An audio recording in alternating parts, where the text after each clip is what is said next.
මේ තියෙන්නේ P952 කියන පොට් එක.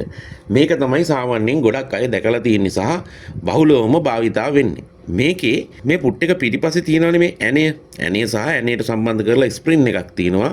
ඔයාට මේ පුට් එකේ තියෙන මේ ඇණය තද කරලා පුළුවන් ගැදර් වෙන ප්‍රමාණය අඩු වැඩි කරන්න.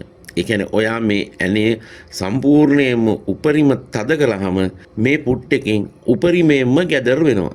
ඔයා මේ පුට් එකේ මේ ඇණේ තද කරනකොට මේ පුට් එකේ පතුල සාමාන්‍යයෙන් පුට් එකේ යට කොටස පුට් එකේ පතුල තියෙන්නේ ෆීඩොග් එකට සමානවනේ.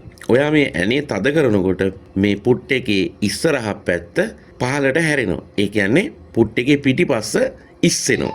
ඒ කියන්නේ පුට් එකේ පිටිපස්ස ෆීඩොග් එකෙන් ඉස්සෙනවා. ඒ කියන්නේ ෆීඩොග් එක උඩට වැදිලා තියෙන්නේ පුට් එකේ ඉස්සරහ පැත්ත විතරයි. පිටිපස්ස පැත්ත උඩට ඉස්සිලා ඉඩක් හැදෙනවා. අන්න ඒක නිසා තමයි මේ රැලිවීමේ ක්‍රියාවලිය සිද්ධ වෙන්නේ. ඉතින් පැහැදිලිනේ. ඔයා මේ ඇණය තද කරන්නේ කොච්චරක්ද? අන්න ඒ ප්‍රමාණයට සාපේක්ෂව ඔයා රැලි කරන්න යන රෙද්ද රැලි වෙන එක සිද්ධ වෙනවා. ගැදර් කරන මොන ෆුට් එක පාවිච්චි කළත් මැෂින් එකේ මැහුම් පරතරය ඈඩ් කරන්න ඕනේ. ඒකට අපිට කලින් ඉලක්කමක් කියන්න බෑ 4ට තියන්න 5ට තියන්න කියලා. ඔයා මහන රෙද්දට, ඔයා පාවිච්චි කරන පුට් එකට, ඔයාගේ මැෂින් එකේ ස්වභාවයත් එක්ක තමයි මැහුම් පරතරය ඈඩ් කරන එක කොච්චරක්ද කියන එක තීරණය වෙන්නේ. ස්ටිච් රෙගියුලේටර් එකෙන් මැහුම් කොච්චර ඈඩ් කරනවද කියලා තීරණය වෙන්නේ. දැන් මම ඕගොල්ලන්ට මහලා පෙන්වන්න හදන්නේ P952 පුට් එකෙන්. කිසිම ගැටලුවක් නැතුව අපූර්වට රැලි කරගන්න පුළුවන්.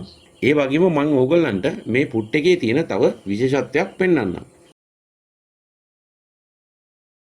ඒක තමයි ඔයාට මේ පුට් එක හයි කරලා තියෙන වෙලාවට ගැදර් කරන්න ඇනේ තද කරලා ගැදර් කරනවා වගේම මේ පුට් එක ගලවලා නැවත නෝමල් පුට් එක හයි කරන්නේ නැතුව මේ පුට් එකේ තියෙන ඇණය උපරිම බුරුල් කරලා නෝමල් පුට් එකක් විදියට පාවිච්චි කරන්නත් පුළුවන්. ඒ කියන්නේ ඔයා ගැදර් කරන එකයි නෝමල් මහන එකයි දෙක විතරක් කරන කෙනෙක් නම් ඔයාට නෝමල් පුට් එක සහ මේ ගැදරින් පුට් එක ගලව මාරු කරන්නේ නැතුව මේ පුට් එකෙන්ම නෝමල් මහලා ඊළඟට ගැදර් කරන්නත් පුළුවන්. කරන්න තියෙන්නේ නෝමල් මහනකොට ඇනේ බුරුල් කරන එක සහ ගැදර් කරනකොට ඇනේ තද කරන එක.